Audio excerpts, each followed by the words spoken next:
So now we will discuss the gradient or the slope of a linear line. So I'm going to make a line like this and then another line like this. So now we have to understand firstly, before we calculate the slope, how to calculate the slope we understood in a different video, but how to recognize whether a slope is a positive or negative, right? So now what is slope? Slope is the elevation from x-axis. So this is the positive x-axis. This is the positive x-axis. Elevation. So you can see this theta over here, and that's an acute angle. So if you look into this one with the positive x direction, right?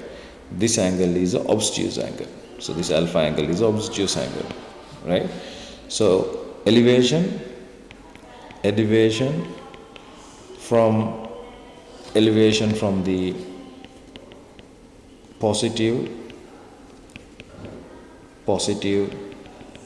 x direction. This is the definition of the slope or the gradient. Now if it is a acute angle, the slope is going to be positive. If it is obtuse angle, slope is going to be negative, right? So you can understand that even before you calculate the slope by looking at the elevation, right? But that elevation should be from the positive x direction. Now it doesn't really matter where you draw that positive x line. So you can draw here, you can draw here, you can draw here. It's just a horizontal line.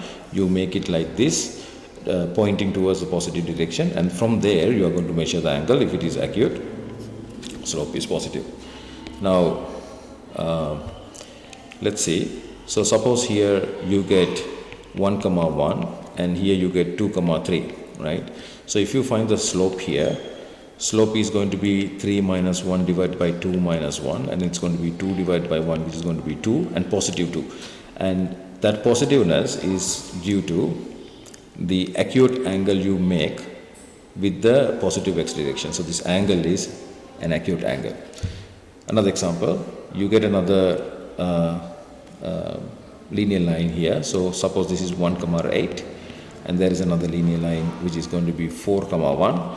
So if you want to find the slope here, so it's going to be y difference. 8 minus 1 divided by x difference is going to be 1 minus 4. So it's going to be 7 divided by minus 3. So you can see it's a minus value. Minus 7 divided by 3 is the slope.